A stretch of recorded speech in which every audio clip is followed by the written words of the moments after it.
Good evening and welcome to Inner Peace. My name is Pastor Gordon Anic and I'm coming to you from the Arvada Seventh-day Adventist Church in the suburbs of Denver, Colorado. Today we are giving away another book, Incredible Power of Grace. And if you have not received it yet, please call the number on the screen and we will make sure that you get this totally free of charge. We have given away a number of books so far. If you want to see which ones were they, just go to our website, and then if you don't have one of them, just call the number or send us an email, and we will send it to you. Again, totally free of charge. I do want to mention one other thing. A lot of these programs that you call, sometimes they will ask you for donations and money and those kinds of things. We don't do that here on Inner Peace. We will ask you for your address so that we can send you the book. But that's it. We are not going to ask you to give us money or to donate or anything like that. If you do want to help us financially, you can do that. You can find out how on our website. But during the phone call, when you call in, nobody is going to mention any of those things. We are here to help you develop a stronger, better, deeper, better quality relationship with Jesus. That's our purpose here, not to collect money. So you can call in with confidence. Today, we are going to talk about a topic that is very interesting. The title of this sermon is Total Population Control. So this sermon really is about a topic that everybody is talking about, and when you say these words, total population control, many people think that we are talking about some kind of a conspiracy. Some kind of a conspiracy theory. And I guess to a degree we are talking about that, but from a biblical perspective. When I look at these three entities, big government, big religion, and big corporations, I find out that all three of them have one big thing in common. And that thing that they have in common is the fact that they do not really, they do not like the teachings of Jesus Christ. So what do I mean by that? When I tell you that big government, big religion, and big corporations don't like the teachings of Christ, I want to explain that. I want to back that up with some facts. For example, if we are talking about big government, how does the big government stay in power? Big government stays in power as long as there is borders, as long as there is war. So they don't like these teachings of Jesus, for example, that say that the whole earth is God's. The whole planet is God's. They don't like necessarily these teachings of Jesus that claim that all human beings are brothers. If we are brothers, why should we go to war with each other? If Jesus says that we should do good to our enemies, then how do you justify wars? So big government is really not too crazy about the teachings of Jesus because it undermines their ability to continue to stay in power. Per year in the United States, every year, we spend $536+ billion on 170,000 different war contractors. Since 2001, there was a 137% increase in awarding war contracts to companies versus 1% increase in pay for the soldiers. So let me tell you something. These contractors, when do they make most money? They make most money when the country is at war. I looked up on the internet, I went and I searched to find out how many years has the United States been at war since 1776. And as you can see here on the screen, we have been in the war, in the act of war, for 214 years since 1776. Why? Because somebody is making money off of these wars. Jesus says to love each other. Jesus says to do good to your enemy. Jesus says when somebody hurts you to respond by being kind to them. So big government is not too crazy about the teachings of Jesus. If you look at this next slide and you see how much money are we spending on Iraq, I mean, we are talking about billions of dollars since 2002, 2003 that were just spent. They disappeared. Some people say that the true cost of that war was $3 trillion. Some of you may say, Pastor Gordon, how does this affect me? When your country spends $3 trillion on wars in less than 10 years, it sure affects you. It affects how much you pay at the gas pump. It affects how much you pay for your groceries. It affects you every time the soldier goes into the hospital and needs treatment. Somebody has to pay for that. Where is it coming from? Right out of your pocket in the forms of taxes. Big government, my contention is, my premise here is, that big government doesn't like what Jesus has to say about war and how to treat another human being. Because big government survives at an optimum when populations hate each other and are willing to finance these endless wars. Endless wars. Why is it that government has been monitoring preachers for years and years and years? Why? If not because they are not too crazy about the things that we preach. We preach that Jesus loves everybody. We preach that we should not hurt anybody. We preach that we should help our enemies. So my contention here is that these big governments do not like the true teachings of Jesus Christ. Let me put this picture together some more. Big corporations, my contention is they don't like the teachings of Jesus Christ either. Why? Because their main interest is profit. Big corporations, they want to make as much money as possible. Jesus, on the other hand, says to be fair. Bible says that you should treat the worker, the laborer, fairly, that you should pay him right. Today, because these big corporations, they want to make as much profit as possible, what are they doing? They're going to countries such as China. And they say we are going to China because they have a large trained labor pool and the business atmosphere is favorable. And this is a dynamic, fast-growing country. And they are increasing their consumer wealth and the employment cost is very low. And China now is the largest higher education system in the world. They give out more doctorates and PhDs than USA and India together. So these big corporations are telling you that's why we are going to China. But what they are not telling you is this, that in a country like China, they still use forced labor. Forced labor means that the population is divided into groups, into castes, into categories. And the government can come over there into your house and tell you, you are going to work in this place.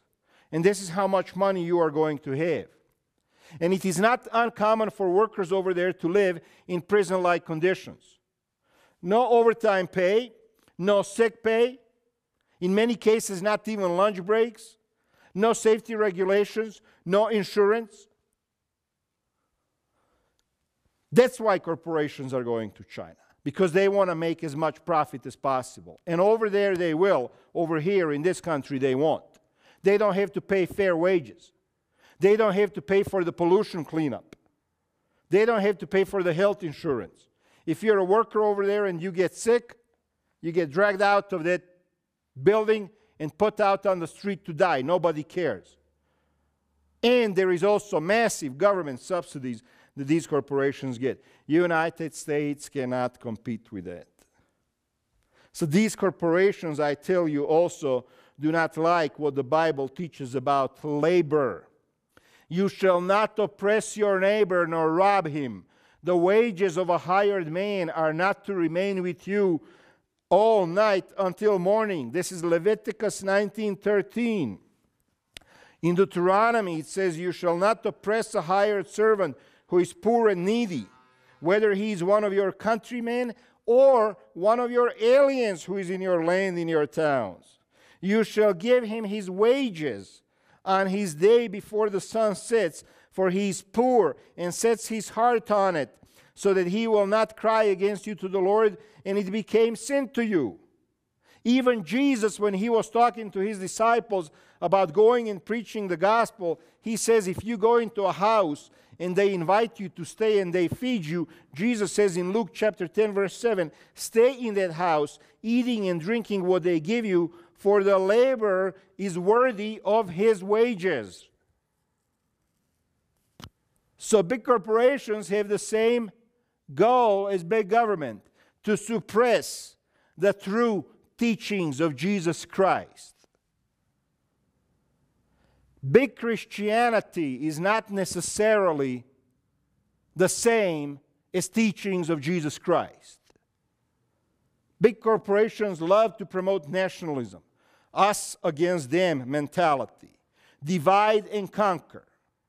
So here in the United States, we really, as population, as citizens, we really don't care about labor conditions in China, right? We just don't care what happens over there because we get the cheap product. We don't have to pay so much for the things that they make. So really, what happens when we don't care about what happens with other human beings in this world? We get products that are subpar. Chinese, on the other hand, they get their country that is now completely ruined, and they are going to have to spend trillions of dollars just to clean up the pollution. They get huge health bill because half of their workers are sick now because of what has happened.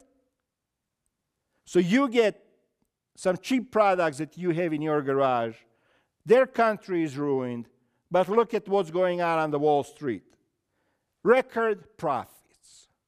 These big corporations are making money. You are getting nothing, and they are certainly not getting their money's worth and their investment worth in their country. That's why I say big government, big religion, big corporations, they don't like the true teachings of Jesus Christ. It's amazing to say that even big religion doesn't like true teachings of Jesus Christ. Big religion likes to stay in power. They're all about power and money. If they have power, they have money. And they also use the division to stay in power. Why? Because they generally claim that they are the only right religion in the world. I come from former Yugoslavia. I want to give you 3 examples. My former country, Yugoslavia, there was a war there between Serbs and Croats that goes on for 1,000 years. Scientists have done study on these people, and they concluded that these people are genetically the same people. The only difference between them is their religion. And one side says the Catholic is the right religion. Another side says the Orthodox is the right religion. And they are fighting each other. And Jesus says, love one another. God is your Father. Therefore, you are brothers. So big religion doesn't like the true teachings of Jesus. They like us divided. I know I'm going to get flack for this one. I went on the internet and I said, let me find out a little bit about Jewish people and Palestinians and Syrians, and I looked at some of the studies that are out there, and it's right there. I mean, you can see it right there on the screen. Jews are the genetic brothers of Palestinians, Syrians, and Lebanese. For according to a new scientific study, Jews are the genetic brothers of Palestinians, Syrians, Lebanese, and they all share a common genetic lineage that stretches back thousands of years. Jews and Arabs are all really children of Abraham, says Harry Oster, MD, director of the Human Genetics Programs at New York University School of Medicine, an author of the new study by an international team of researchers in the United States, Europe, and Israel. And all have preserved their Middle Eastern genetic roots over 4,000 years, he says. So these guys have done a study, and they found out that Jewish people and Arabic people share common genetics. Well, why the heck have they been fighting for the last 5,000 years, 4,000 years? They're fighting because they got different religion. And one's religion says, this is my land. And the other's religion says, this is my land. And therefore you got war. And this war is just going on and on and on forever. Bible says you're brothers. Bible says God is your father. Bible says, Jesus says, you should do good to your enemy.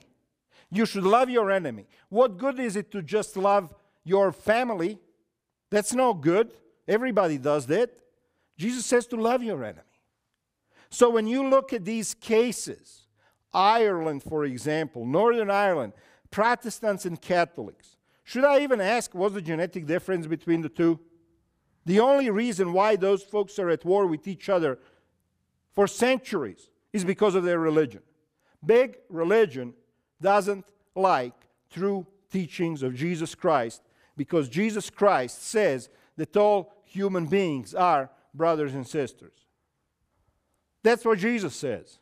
You can get mad at me, but that's what Jesus says. You can get mad at me because I'm pointing this out, but I am sorry. That's what Jesus says. But big religion doesn't say that. Big religion says, no, my religion is the right one and the other guys are wrong, so let's just kill them. You know what the Bible says about what true religion is? James 1:27. Check out this text. Religion that God our Father accepts as pure and faultless and true is this: to look after orphans and widows in their distress, and to keep oneself from being polluted by the world. So people can tell you my religion is true religion and nobody else is right. Bible says that the true religion is the one that takes care of the orphans and the widows and the poor. That's why these organizations do not like what Jesus has to say. Big religion also hates the teachings of Jesus because those teachings threaten their existence. They want the whole planet divided. My religion is true. As long as we are divided, people are sending money to where? To their religion. As long as they're sending money to their religion stays on top and perpetuates itself. All three of these organizations, of these entities, big government, big religion, big corporation, I believe that they are investing billions of dollars into an alliance to gather information on each person in the world, and that's why I called this sermon, this message, Total Population Control. Mechanisms are being put in place right now that will be able to control and know everything about you and control even your faith and how you believe in God. How many of you, I know everybody out there has heard about chips. There are GPS-based chips out there that the corporations can put into anything. They can put them in a book, they can put them in a jacket, they can put them in a pair of glasses. And these little things, they can track everything that you are doing. GPS chips, they have the ability to completely change the way this planet operates. One of the first uses for these chips, they said to us, put those things into your dog or your cat. That way, if your dog gets lost, all you got to do is call the number. You pay $15 a month, you call the number, and we'll find your dog instantly. So thousands, hundreds of thousands of people went out there and put chips into their pets. Then they said, put those chips into your cars. That way, if somebody steals your car, you can find your car immediately. So that's what people did. Now they're saying, you should put those chips into little kids. Why? Because kids get stolen. Kids get taken away. Kids get abused. So now, if you have kids, you can go put these things into your kids. What about the elderly? They get Alzheimer's sometimes, and they wander around, and they go away. Why not put it in them too? What about prisoners? They come out of jail. We need to monitor them. We need to know what they are up to. Let's put it in them too. So you can put this into anything. You can put it into property. You can put it into people. You can literally control the crime on this planet if you install these chips into every person. If you got chip in you, then somebody knows where you are at any time during the day. If the crime has been committed at a certain location, they can tie you to that. What's wrong with that? Why not? How many times have you heard, if you haven't done anything wrong, you have nothing to be afraid of? If you haven't done anything wrong, then just go along with it. Just let the government, let the big corporations know everything about you. Right now, the government has plans to put these unmanned drones all over the skies of the United States of America. These are the same drones that have gone into Afghanistan and Iraq. They want to put thousands of them into the skies above our cities, above our towns. Why? Why do they need to know where I am? Why do they need to know who I'm talking to on the phone? Why do they need to know about my emails? Why do they need to peer through the window into my house? You know, our police is beginning to look more and more like military. They are using drones. They have camouflage. They have big guns. They can walk into your house just about any time. Even you can get killed and sorry, it was a mistake. Those things are happening. Indiana Supreme Court decided that you are not allowed to defend yourself against an unlawful police attack on you. In other words, if you're getting raped by a police officer, you can't resist. That's what the law says. So the National Rifle Association, they pushed the government to pass another law giving citizens the right to shoot police who are unlawfully attacking them. Who do you think is going to win that fight there in Indiana? The point is that the mechanisms are being put in place to monitor everything that you do and to control eventually what you believe and how you believe. Jesus says we are all brothers and God is our Father, and to love your enemies and to love each other. That's what Jesus says. That's a challenge to big corporations, to big war industry, to big government, to big religion. Those words are the challenge to them. So the mechanisms are being put in place to control everything that you do and to control who you are and to control the freedom of your religion and the freedom of your faith. Revelation 13 says, "Then I saw another beast," and I'm not going to explain all of these symbols here, but there is a point here to understand.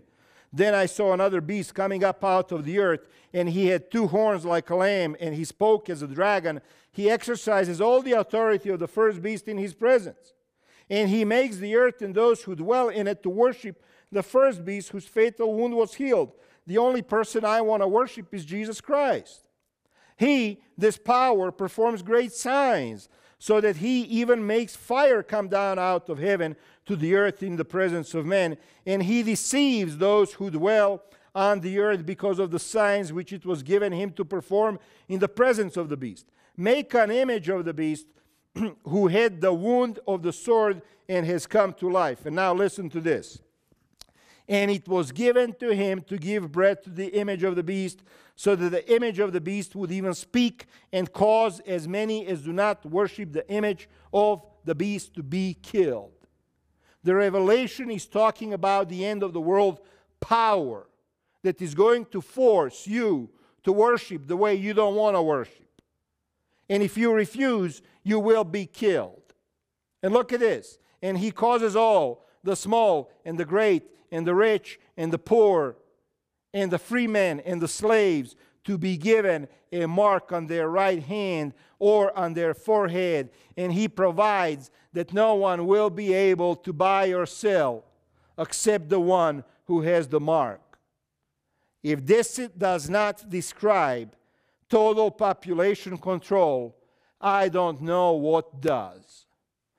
You can't buy or sell, or walk or talk, or do anything unless you were marked by this power. You will lose your privacy, and you will lose your anonymity. Right now, I'm speaking to you in America. But right now in this country, you cannot go on the internet and surf privately. You cannot make a private phone call. Your mail is subject to being open at any time. Your bank account is not private. Your house is not private. They even have the gadgets that can look right through your house and see where you're sleeping, where you're sitting, what you're doing. Your traveling is not private anymore. Nowadays, if you want to take a bus trip to somewhere, you got to give your ID. There is no privacy anymore. It has been taken away. We have given it away. There was a time years ago when people would complain about why does the government need to issue driver's licenses. Back then, people felt that this was invasion of their privacy. Nowadays, they tell us that driving is a privilege. Fine, I can deal with it. But why do you need to open my mail? Why do you need to keep the records of my phone calls? Why do you need to keep the records of what's going on in my bank account? Why do you have the right to keep my emails? Big corporations, big government. Why do they have the right to do that? Because they want to have the ability to completely control everything that you do and everything that you believe. Because there is one thing that these entities are afraid of. Teachings of Jesus Christ. They're not afraid of big religion. They're not afraid of people who go to church.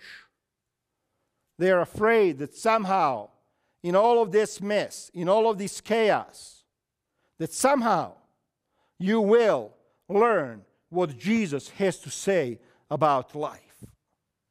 And Jesus has to say to you that you're a free person, made in the image of God, with freedom to move and to believe and to do what you want to do. That's what Jesus says.